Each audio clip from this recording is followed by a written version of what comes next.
देखो हमरा गुरु जी के गीत रहे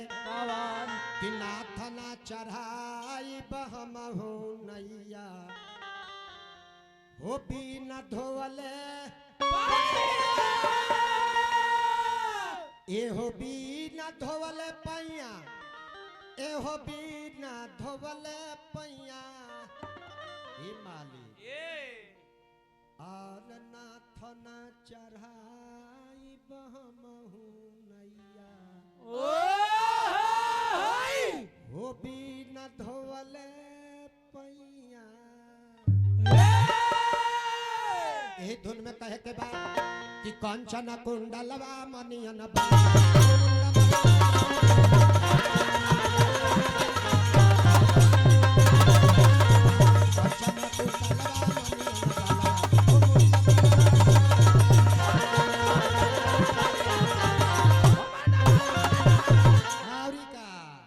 बिहारा जंगलवा बीचे बीचे अखो हमें महलवा शोभे माई के जहाँ भी प्रमुख स्थान बाबूजी जाए में बड़ा कष्ट होला भैया।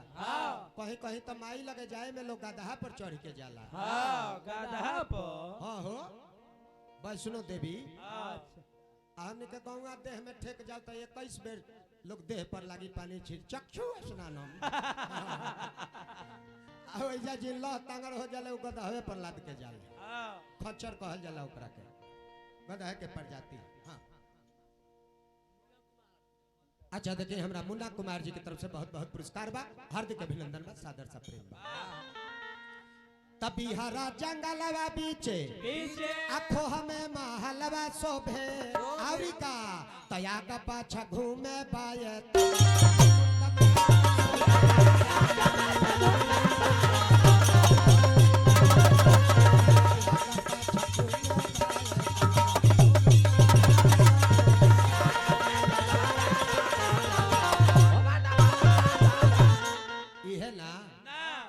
हर ही मन चलवा शोभे अब्बा सोबिंधा चलवा शोभे ओई जे तनकिया गवा आर डेरा डललु मई हर मंदरा चलवा त डेरा डललु मई हर मंदरा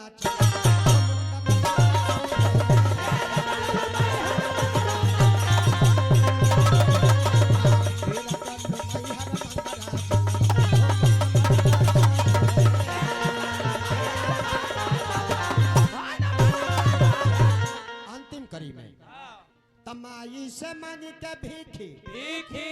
अब बाबूजी से लैया सीखी अब देखिए ई लाइन ने इशारा करता है कि खाली माई के मनावला से सब कुछ ना मिल जाए ना। अच्छा मान लो कि माई तारा पर खुश है बारी अब बाबूजी तारा पर खुश नहीं खा तो बाबूजी अपन हिस्सा दे दी है पट्टीदार के तो कहाँ सब मिलल तारा तो सब पावे खातिर माई बाबूजी दोनों के खुश करे के पड़े। जैसे उदाहरण स्वरूप मुखिया केहू के औरत के फंसावे खातिर पहले ओकरा पति के फंसावे के पड़ेला भोजपुरी में समझा एकरा मलिकार से परिचय रही तो हम न द्वार पर से भीतरी जइब ना तो द्वारे पर से समाचार पूछ के हटा दी कहता ने अनिसवा काहे घुस रहा केहू के औरत के फंसावे खातिर पहले ओकरा पति के फंसावे के पड़ी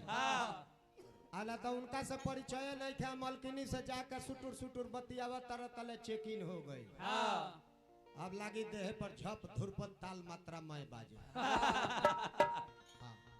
वही तरह हमनियो गलती करी ले जा धनवान बने खातिर लक्ष्मी के पूजा करी ले जा लेकिन विष्णु जी की ओर हमनी के ध्यान ना जाला अगर लक्ष्मी जी के पावे के चाहत तो विष्णु जी के पूजा करे के पड़ी तब पूछिए जे का चाहिए तब कहे के पड़ी कि जे तनी कह दी अपना मलकिनी के जे कुछ दया दृष्टि क दे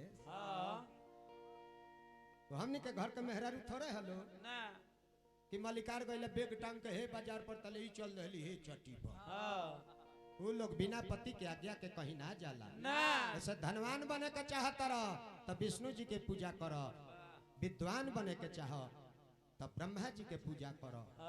तब विद्या मिली सरस्वती जी से वह भाव बा कि माई से मांगी के भीखी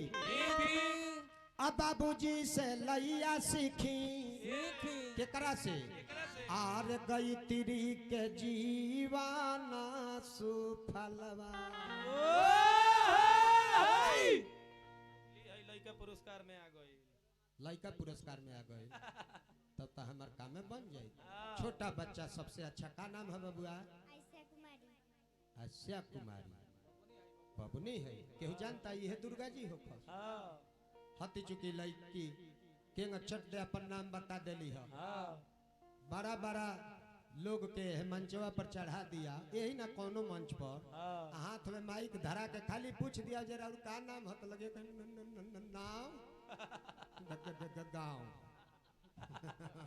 लगे हैं अकला है। हाँ तो देखिए बहुत बहुत पुरस्कार मिला बच्चे के शुभ आशीर्वाद बा भगवान से प्रार्थना रही दया दृष्टि खातिर तो कहे के बा हो